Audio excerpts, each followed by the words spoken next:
Welcome to Beyond Our Focus. I'm Stefan, this is Amanda, and this is Breaking Prisms, where we go over the Twilight Zone and Black Mirror. Today will be Black Mirror Season 2, Episode 1, called Be Right Back. The episode I've been looking forward to forever. I thought it was the last Black Mirror episode. It wasn't. And I've been looking forward to it. I really like this episode. Today is Tuesday, October 16th. I always forget that. I have to keep looking at that. It's always... Anyway. Didn't you end up watching this one last week? I did. So excited. And I watched it first and then realized it was the wrong episode. And then watched the correct episode. Well, it wasn't last week. It was 2 weeks ago. 2 weeks ago. Because last week would have been Twilight Zone. So I watched 2 episodes. And then this week I rewatched it. And then kind of watched another portion of it again. I really enjoyed this episode. I like the premise. I like the actors. I like the acting. I like what it's about. So, let's start right into it. Unless there's anything else we want to bring up before we get into this. No, I think we're good. Awesome. So, the first thing is we start off, in the rain, or looking at this guy in a van. Yes. In the rain. Yes. Who is intrinsically very, very tied to his phone. Yes. This guy is obsessed with his phone. Yes. Girl comes out, she has coffee and everything, in the rain. She's like, buddy, open the door! Sitting there knocking and tapping. He does nothing at first, and then he's like, oh, okay. He opens the door, and then just goes back to his phone. Yep. I could take the coffee. He's like, oh, okay. I like the actor. I should have gotten his name. It's a weird one, because remember we found out last time. Yeah. And it's like Liam Gleason. I'll take your word on that. I'll take your word. I'm not sure. Should, of course, have gotten his name. I just remember I couldn't say his first name. And I was like, I just knew his last name was Gleason. Well, there we go. More than I remember. The actor from, what is it? Well, he's in Star Wars. Rabbit? He's in Peter Rabbit. Yes. He's in Star Wars. And he's in Harry Potter. So, he's been around. Peter Rabbit was the only thing he really starred in. Yes. But episode 7 and 8, he's next to Kylo Ren as the main bad guy. You see him quite often, General something, I don't remember. Yeah. And in Harry Potter, he just played one of Ron's older brothers. Yeah. That you see in I think the Goblet of Fire. I think you see him. It's either Bill or Charlie. Yeah, I don't remember. He's very brief. They barely mention their brothers. Yeah. I think he gets brought back finally in the last few movies. I assume so, because all of them are in the last one. So he's in that too then. So he's like, oh, he's redhead. Of course. He's a Weasley. He's got red hair. There's no other option. Okay, going back. Let's go back to the actual episode. Now, see, when the episode starts, I immediately thought, because I didn't remember exactly what happened. So as soon as they started driving back, they're enjoying themselves. They're singing in the van. It's raining. Yeah. It's dark at night. I'm like, there's going to be an accident. Oh, yeah. I know there's going to be an accident. There's no accident. They're like, oh, okay. They make it. And then the first thing that you have to notice, though, is that while they're in the vehicle, before they even leave, she stops, looks at him, and goes, glove box. And he's like... You've got to put it in the glove box. Chucks it in the glove box and then continues on his way. Yeah, you got to get off the phone for just a moment so we can jam out to the radio. Yes. I forgot. Was he driving? No. She was driving. Okay. Pretty positive, yeah. Okay. Yeah, because she says, because he starts singing that Beatles song? Bee Gees song. And she's like, I will drive this van off the road. I will do it. Yes, that's right. Yeah, she was like, I will crash this van. So they go to I'm assuming is their new home. It looks like they're moving in. Yeah. Which looks like this was his mother's place. It looks like she must have passed recently. They don't ever directly say, but this had to be her house, and she's no longer there. Yeah, well, I thought they did say, but either way. I don't remember hearing them ever actually say she died. It's implied heavily in lots of different things. Yeah. But I never actually heard anyone actually say she passed. She died recently. They came from a funeral. Nothing along these lines. Just that she's no longer in the house. This is where he grew up as a kid. I mean, in a moment we get to them talking about his brother dying and his dad dying. Yes, and how every time someone dies, how his mom copes is by putting all of their pictures in the attic. So it's like the day or the weekend after his brother died, he came downstairs and all the pictures were gone. And then when his dad died, he woke up the next day and all the pictures were gone. Interesting coping mechanism. I understand to a degree, but it's like, let's just erase the people from our lives completely. Which goes completely in the opposite direction of Okay. how people are coping nowadays. Yeah. Nowadays. We'll definitely get into that. So they have their fun little talk. He talks about the one photograph that she left of him in the house. And talked about, he's like, oh, it's funny. And he posts it on his little phone after she told him where his phone was. Because he seemed to have forgotten where the phone was. In the glove box. In the glove box. And she's like, oh, it's cute or it's happy. Yeah. And he's like, that time was anything but. Or yeah, pretty much like it was a fake smile. Yeah, a fake smile. And it's like his mother clinging to the last picture, happy moment.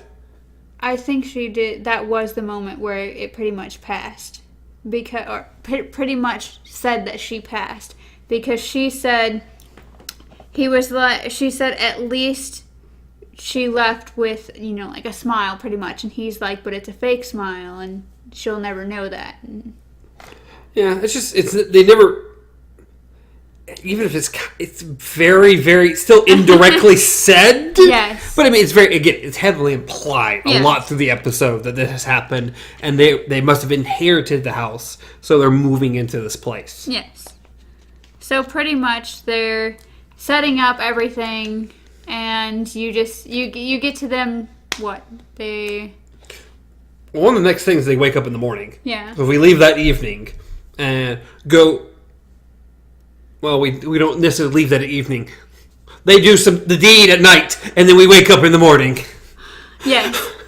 They have some romantic adventures, and then wake up, and he pretty much is like, oh, that's right, I gotta go return the vehicle. You gotta return the van. And she's like, oh, I've got work I've got to do. I mean, it's a full page. I can't go with you. I'm like, well, I have to return the van alone. And I'll be by myself. And heavily implies. He's pretty much like, I gotta do this alone. I gotta do this alone. I gotta drive all the way back alone. And she's like, I've got to make breakfast. Yeah. Like, I feel so bad for you. Yes. So pretty much they kind of settle it there. He's like, okay. Yeah, he's got to go do this. So he takes the van and he leaves.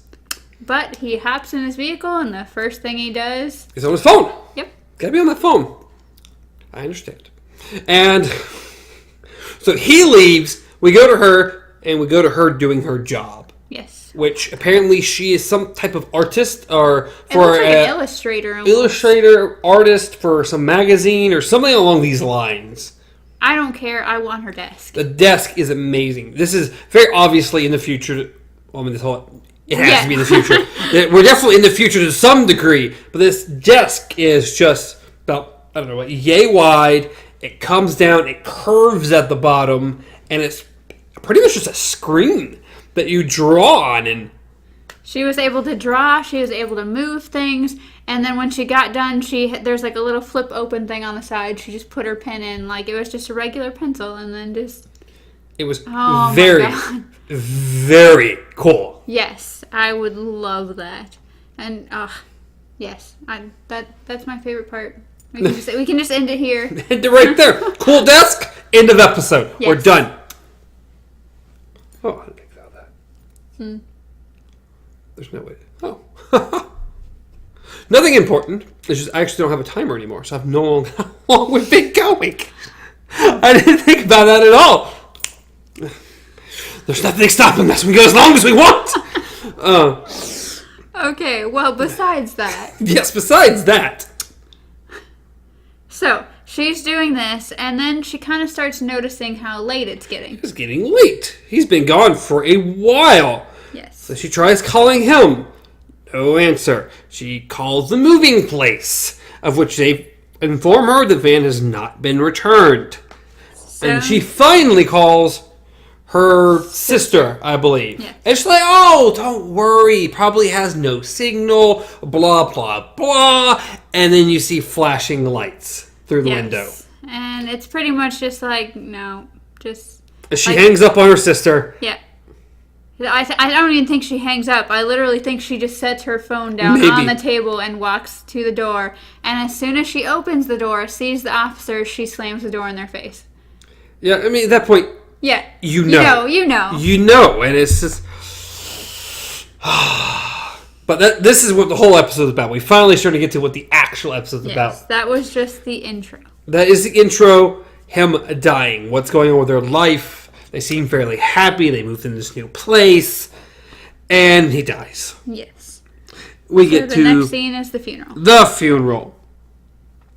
And she sits down, and I don't remember who this lady is. I don't remember her name. Just some lady. I think it's a friend or something like that. And she's like, oh, I know this is a really hard time, blah, blah, blah, but there's this thing that can help. It's nothing spiritual, don't worry, but it can really, it helped me a lot. It can help you, and, well, it's a little early to be talking to her about anything about helping, anything about him dying, and she gets very upset at the funeral. Oh, yeah. She pretty much just screams, yells, and then I think her sister comes and gets her, and they walk out. Yeah. Where do we go next? I think the next thing... Back at the house somehow. Yeah. I think it just pans back. Like, she just cuts back to the house, and you see her trying to cope with different things. She's doing all the remodeling on the house that she meant to do, or they meant to do together. She's sitting there trying to work on her stuff. She's drinking. She's been drinking a lot of wine. And eventually she gets on her computer. Yes. She's checking her email. And the weirdest...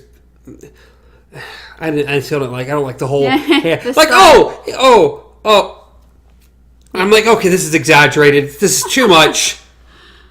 Anyway. She... the name pops up of that one friend. I don't even remember the name. It was like... I want to say it was Tina for some reason. But either way.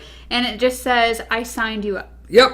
So she signed her up, even though she wanted nothing to do with it. Yes. And very shortly after that, there's an email saying, Ash, or it's me, or something. It's Ash, and I don't remember their last name. Ash something. Ash. His last name, but...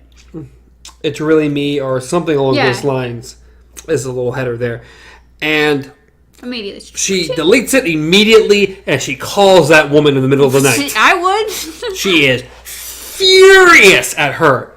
That is a disgrace. It's disgusting that it would use his name and blah, blah, blah. And her friend is sitting there just trying to tell her, hey, it's just this thing that, takes all this stuff that's public information like Facebook and Twitter and all this stuff and compiles it into a bot pretty much that answers. I want to say early. I think at the funeral she had said, "Oh, he's a heavy user." Yeah. She used the word heavy user. I'm like, what is he? What is he on cocaine? What's going on here? But just mean he's very heavily on his phone, which they make sure you realize in the beginning of the episode. So yes, like he pretty much says that it takes all this information, and this bot responds to you like your loved one would. Mm-hmm. So you can talk to them. Mm-hmm. You can sit there and message them back and forth. And still the lady's just like, no. Like, how dare you? Yep, and what was it?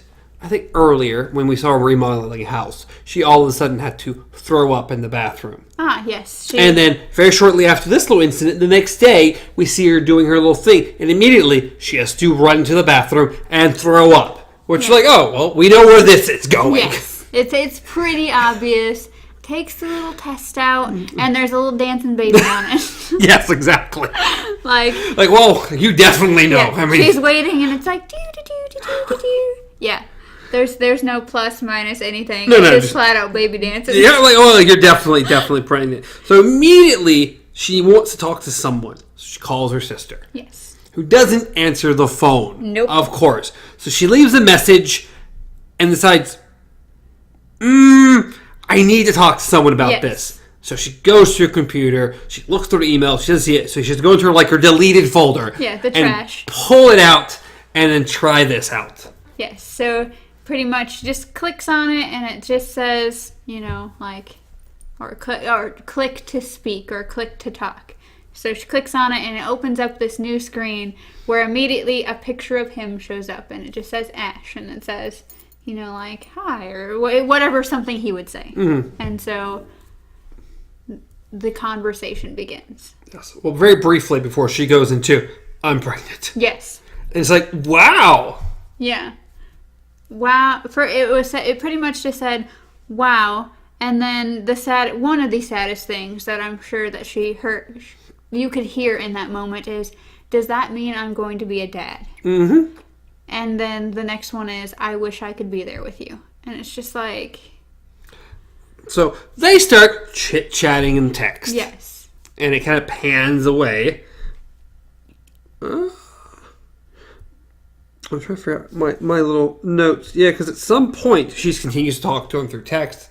Yeah, it pretty much, you can tell that they've been texting back and forth like nonstop. Like it's...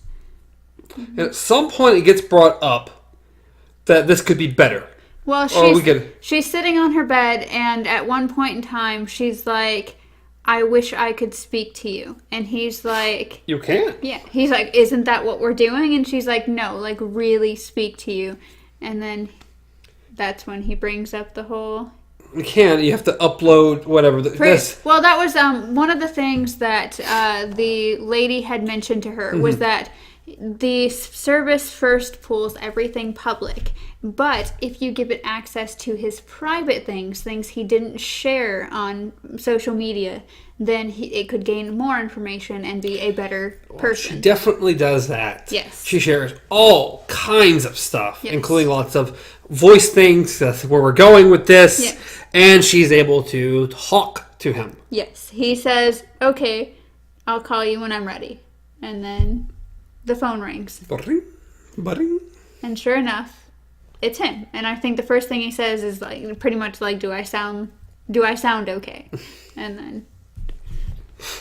And from that point on, it's just non-stop talking. Yeah.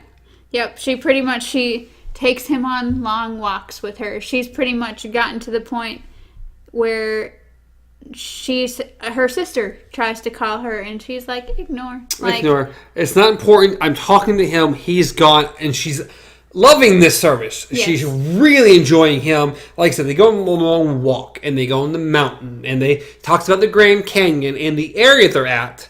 She tells him, this is a cliff you brought to me. Yeah. You brought me out here when we went visited your mother. Yeah. You called it Lover's Leap, talking about how people would leap to their death off the mountain. Yes. Which, at that point, he said, actually, most of the time it's only one person. Mm. And she's like, did you just look that up? And he said, yes. Was that weird? And she's like, yeah, that's actually pretty weird. So he's like, I'll never do it again unless you ask. Unless you ask. So it's like, there's that computer. Like, it kind of snaps you back. Like, this it's always isn't a real person. Talking to him to a certain amount of time, there's always something that happens a little bit. I mean, even earlier, she says something about a jab. And he's like, well, what's that? Or he's like, oh, it's just a little thing we say when we're messing around or something along those lines. And there's always something to snap it back to, like, this isn't really him. Yes. It really isn't. It's good. It's close. But it's not him. Yes. And so in that moment, she pretty much was just like, oh, you never were one for scenery. Because one of the first thing he says is, hey, let me see what you're seeing. Mm-hmm. And so that's another cool part of the technology, is that she can take her phone and take a picture of the area or just show with her camera, and he sees it. Yes, now this is super advanced. Yes. And if this was anywhere remotely real, I guarantee it'd be like the most popular thing on the planet. Oh, yeah. They'd make so much money off it. It's not even funny. So eventually, lots of talking. They go to the doctor to hear the baby's heartbeat. Yes. So the first thing she does is that she hears it, and then she records it for him. Yes. And then walking out, she decides to play it. She's like, here, listen to it. And so she plays the recording for him, and she drops her phone. Yes. Which it gets jacked up in this drop. Yeah. You can hear, like, it stuttering and static. Like, she picks up, she's like, Ash, Ash, and she's to the point of tears. Yes. Like, she feels like she lost him again. This phone is him. It is everything he is. She is talking to him nonstop, and she feels she broke him. Yes. So she feels like she lost him again. So she is crying. It kind of cuts back to her house where it looks like she bought a new phone, I would assume. Yes, it looks like she got a new phone. She's back at the house. She throws brings it it back on the up. charging pad, and as soon as she puts it on the charging pad, bring. And he's back instantly. And he's like, you don't have to worry about me. I'm not in the phone. I'm in the cloud. Yeah. He's like, you don't have to worry about breaking me. And it's like, still she apologizes to him so many times because she feels like she's just hurting him. Like she broke him. And then that's when he kind of brings up, well, there is another step to this. Yeah. One little thing real quick. I had put in my original notes the first time I watched it. Okay. Was after this whole incident with the phone. My note says, is it really healthy? You don't get to move on. This whole thing is like, is it healthy to keep someone who's not around? No, it's not. Because she's obsessed with this because it is him. Yeah. Or close. It's close to being him. Parts of him. It's an imitation. Yes. Is it really healthy? In one way, yes, it gets you to keep, it gets you to try to move on, it gets you to try to get away from that. Which, I think that it would be a better service if the person was actually trying to help them move on. Like, during their conversations, say things like, hey, you gotta let me go at some point. But no, it's just casual conversation. It's him, and it's him. And you have to think, somehow this service has to cost money in some way. Yes. It's got to be like a monthly service. Oh, pay this to keep this, which people, of course, are going to do it because it's their loved one. Therefore, they want to make money, so therefore they're trying to make them move on. Yeah. It's predatory almost in a way. It is because then they keep, especially if we go, this is really cruel to think about, but especially if you think about all these certain levels. Like, it doesn't talk about it in the episode, but it's like, well, first we're texting, hey, we can talk. And then the next, hey, we can do this. And that's the next thing we're moving on to. Him bringing up, there is another level. But I won't lie, it's pricey. Yes. And I appreciated hearing that because it sounded less predatory about like, oh, you should really do this. I could really be there, blah, blah, blah. Yeah. It was like, this is really expensive. Yeah. This is really expensive. You pretty much got to commit. Just think about it. Yes, think about it. Which was an instant yes, of course. Oh, yeah. So, next thing you know, she has these two moving guys show up with a box. A big box. Yes. And she's just like, hey, put it in this room. Make sure when you do, though, you're careful. It has to be on its back. Mm-hmm. So, we open the box, and you have this kind of weird, strange doll body thing inside. Yes, it looks nothing like anybody. Well, you can tell it's a person, but it looks nothing like him. Yeah. And so that's the first thing she says is she's like, say something. And then, of course, you see the phone off, sitting on a couch or whatever, and says, hello. And she pretty much is like, it doesn't look anything like it. Well, it's a blank slate at the moment. Yes. It has to be activated. It has to be activated, which means taking this body out of a box and putting it into a bathtub. My thing is okay, does it have like zero weight until it's activated too? Because you gotta imagine a full-grown human being carried to a bathtub. See, or is it made of lightweight materials? I don't know. No idea. They didn't explain anything. They didn't make it seem like it was easy for her to get into the bathtub. Yeah, but and then she gets it full of water, and then he's like, well, don't forget to get the electrolytes and pour in the fish food. It looks like fish food. He's like, yum, it likes it or something. I'm like, oh, that's weird. Though the first thing she said, because she'd gotten stuff all over her, was, what is this? And he's like, it's nutrient gel. Mm-hmm. And she's like, It smells like marshmallow. And he's like, you can eat it if you'd like. It's non-toxic. She's like, I'll take a miss on that. No, thank you. I don't need to try this strange, weird gel stuff that's all over. No. Yes. I don't care if it smells like marshmallows or not. And then that's when she pours in the fish food. The fish food. The electrolytes. Yeah. And then, of course, she leaves the room, and he's on the phone, and he's saying, hey, I have to go. He has to integrate to the body. But she starts panicking, because to her, it feels like he's actually leaving. She's not really making the connection, oh, he's moving to the body. She just hears his voice fading and crackling and automatically assumes that this is it. Like... So you can tell it's a scary point for her because all she hears is, I have to go. And he's like, don't turn on the light in the bathroom. Let it brew.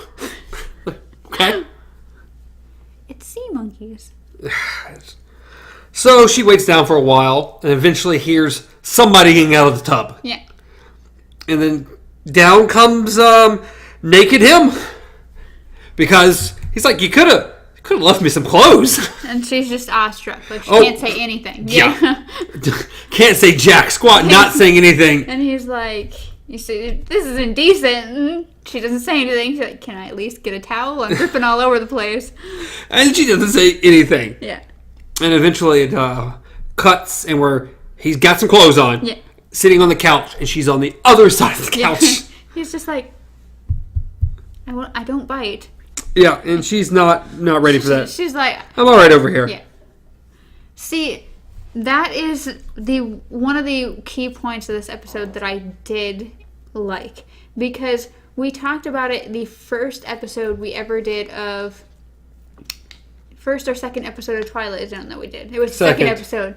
You're talking about him? Yes. Just like, death? Oh, we're cool, buddy! What's going on? Like, someone appears in his house, and he's just like... Hi, do you want to buy something? But no, this chick just witnessed someone being created in her bathtub, and it's just like, you stay over. But that's good. Every portion of this along the way has been like a scary step for her. Yeah. Everything makes logical sense. You sense that, this is how things would naturally progress. Yeah. I didn't feel like any of it was unrealistic or unbelievable, even though it is out there a little unbelievable. It still felt real. It still felt based in our world. It felt very... It's grounded. Yeah, very grounded. That's the word I'm looking for there. So, she talks to him a little bit and decides, you know what? He basically turned into a sex doll. That's going to work down here. He's now a sex doll. Well... Because she decides, you know what? The first thing that she does is she decides to have a drink. Yes. And he automatically is like, you shouldn't do that. And she's like, it's not going to hurt us. It's not going to kill us. It's one night. And he's like, but all the studies. And she's just... No. So, of course, we don't know how long she had been drinking. No. She's just pretty much just like... We jump a little further ahead, so... Bow chicka bow wow. And then decides, you know what? Yeah. Nope, we're doing this. We're doing this. She takes off her shirt, tells him to take off his shirt, and he has no emotional response at all. No, he pretty much just follows an order. She says, well, take your top off, and he just pulls his top off, and then she's like, he had a mole right here. Right here on this collarbone. And he's like, where? She points it out, and then just... Whoop. little mole. And he's just like, that's just... I forgot what she said, but... Yeah, but... So, yeah, no emotional response. And he's like, well, he never shared this side of him online. Or in public or anything like this. So I don't have anything to go off of. Yes, and she's pretty much like, well, does it still work? And he's like, I can just turn it off and on anytime. Anytime I want. We're good. Of which we go into the scene, the sex scene here. Which apparently was phenomenal for her. Oh, no, she really enjoyed it. She was like, how did you learn all this? And he's just like, collection of pornographic materials. Yeah, there is the internet, and he's a computer. He's figured this out. So... She has a great time. But that's almost the end of the great time. Yeah. Because the very next thing, the next morning, They're talking. He seems out of place. He's like a lost puppy in the house. Actually, the moment right before then is that they wake up and she looks over and he's just laying there with his eyes open and she flips out because it's like he's like, usually when you're sleeping, your eyes are closed. Yeah, he's like not breathing and his eyes are just open. So he's like, oh, you mean like this? So he closes his eyes and he's like, well, I don't need to sleep. And she's like, just try it from now on. Just try, because we need you to act natural as possible here. This is weird. So she goes to start working, and like I said, he just doesn't really know what to do. He's just in this house. The whole thing's awkward. Yes. He just like walks up behind her and is like, can I make you breakfast or something? And she's like, you're going to have to give me time to get used to this. Yeah, because it's awkward. And then her sister pulls up in the driveway, in which she has to hide him. Yes. Because no one else knows about him. She's told nobody. So she's like, hurry, just get in the bedroom and just stay there. Just stay there. Oh. So talks to her sister. They chit-chat. Sister brings up, obviously, you haven't been returning any calls or messages. We've been worried about you. Mm-hmm. And she's like, well, I need to use the bathroom. So... And then immediately cuts to her leaving right after that. Yeah. So she comes out and is pretty much just like, you know, it's good seeing you, and I'm really happy that you've started to move on. Actually, what? What are you talking about? Well, I saw men's clothing in the bathroom. And so she kind of just went, oh, okay. And it's like whatever you need to do to make you happy. Exactly. You deserve happiness. Exactly. And she's like, you kind of see this look on her face, like the moment you realize if she's now thinking, is this healthy? Like, is this really moving on? Like, should I be just finding some other guy, not trying to recreate the one I had? It's just that you can see that dawn on her in that moment when her sister pretty much says, I'm happy that you've started to move on. So we go back in. I know at some point at night they're going to go to bed, and she's trying to sleep, and he's not breathing. Yes. Because he doesn't breathe. And it irritates her because he's not breathing. Yes. He has his eyes closed this time, but she's like, if you're going to pretend to be asleep, can you at least breathe? So he starts breathing, and then it's just awkward because of his breathing. It's awkward breathing. Yeah. And then she's like, leave. So he gets up to go. He's like, no! Ash wouldn't do that. He wouldn't just leave because I told him to. So he comes back. Ah! And he's confused. He doesn't know what to do because he's not real. No. He's following commands. Exactly. Someone tells him to leave. He says, okay. Starts heading towards the door. She's like, no, you're supposed to fight me on this.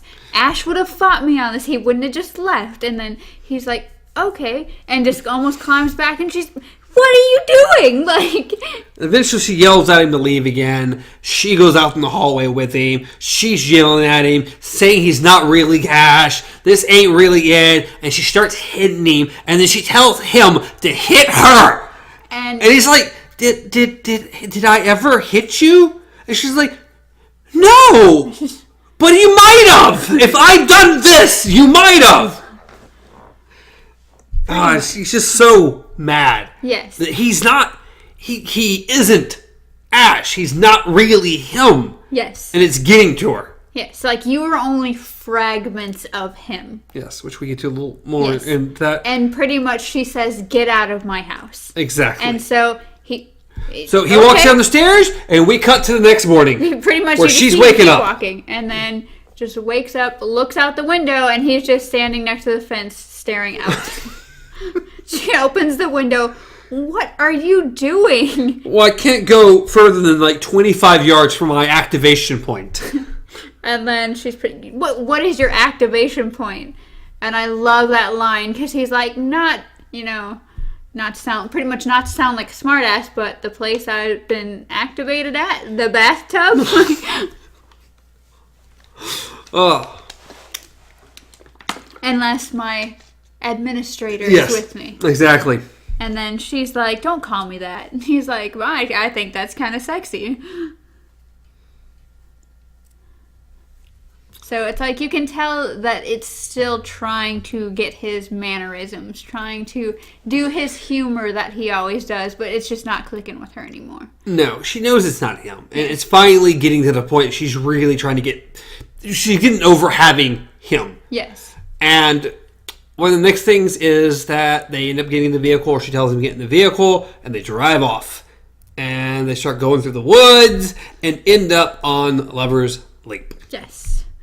So, of course, they're walking towards the edge and just, they stop and he's like, he does something Ash would do. He's like, he screams, don't do it! And he looks over at her and she's like 1,000,000% serious. Yeah. And he's like, seriously, don't do it. And it's just, I'm not going to. You are. Yep. Jump. And he's like, what? Like, I don't have any suicidal... I've never had any self-harm or suicidal tendencies. Why would I jump? And then she's like, jump over there. And he goes like, okay. And he goes to, and then she gets angry again. Yes. She's like, Ash wouldn't have done that. It's like, you are not you, are you? And he goes like, oh, that's kind of hard to compute, basically. He's like, that's a difficult question. Like, you're just a few ripples of you. There's no history with you. It's not enough. Yes. And to which point... And he's like, well, Ash would be upset. He wouldn't just do this. He would beg for his life. And then that moment just, it hurts me a lot. It hurts me a lot. Because then it does that. The computer decides I should be upset about this, and he gets upset, and he starts begging for his life. Yes, he starts crying. He's like, please. He's like, oh God, please, I don't want to die. I don't want to die. And she's like, that's not fair. Yeah. And then he's like, please don't do this. He goes, and she just... Like, yeah, she's like, that's not fair, and then she just screams. And then we cut. Yes. It ends right... Well, it doesn't end, but close to it. It cuts right there. Hard cut there. The next thing we see, she's pulling up in a van. Yep. To the house. And there's a little girl. Who, this is like, 8-10 years later? It has to be. The little girl's somewhere between, 8 and 10-ish? Yeah. So it's a long time later. Yes. So they pretty much just go into the house. You can tell it's the same house. Mm-hmm. And... they're sitting there cutting birthday cake. And here's one for you. Here's one for me. And the little girl's like, well, we need a third slice. Mm-hmm. It's like, but it's not the weekend. It's not the weekend. It's like, but it's my birthday. Exactly. And so you just be like, I want to take one upstairs, pretty much. So. Yeah. So we go over. She pulls down the ladder to the attic. Yes. Strangely enough, I find it pretty interesting going all the way back to the beginning of the episode about always put all the pictures up in the attic. Yep. And now she's hid Ash up in the attic, but she's kept him all these years. And the little girl has gotten to know him as a friend. Just this, I don't know how she explained to her. The girl has some kind of robot thing. Yeah. But it's just a friend. Not as her father, not as a duplicate, or just as a friend. Yes, because she goes up there and you hear her, it just shows the mom at this point, but you hear the little girl saying, I know you can't eat, but it's kind of my way of getting an extra slice. Uh-huh. And you hear Ash and he's like, devious. And you can tell she goes up there on the weekends. She visits with Ash and she's gotten to know him over her little life, and the mom is just, I don't know. She doesn't really want to go up there, and the little girl yells for her. Yeah. And she waits a second. It's like, all right. And then she goes to go up the ladder, and it cuts. So that's the end of the episode. And it's just like, she's kept him because she probably can't get rid of him. How could you go through a loss like that, and then little losses along the way, and then realizing that you've still lost that person even with something like them standing in front of you, but then still have them have that person that you care so much about staring you in the face telling you that they don't want to die.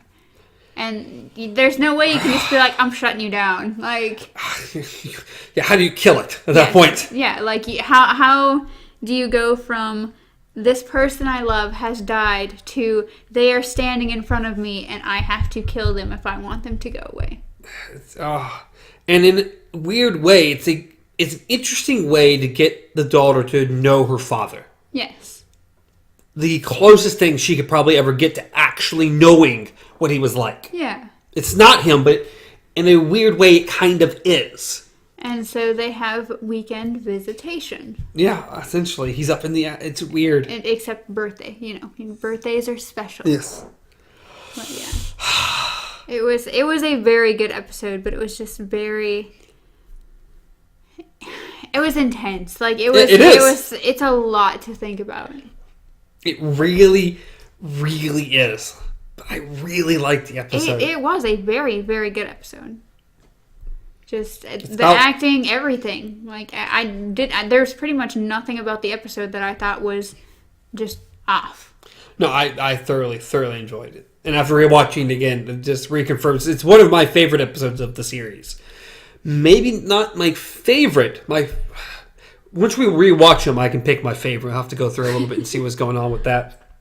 But one of my favorite episodes also is in season 4. That's it. We got a ways to go. Yeah, a little ways to go. I don't remember what else there is. Yeah, I mean, we're in season 2. Season 3 also has 6 episodes, and then, or season 2 has 4, season 3 has 6, and season 4 has 6. So, and then by the time we get through these, season 5 will be out, and we'll be going through that one as well. But I love the episode.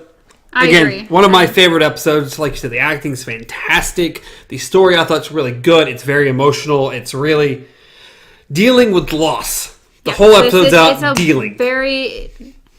It's a lot about how people handle grief.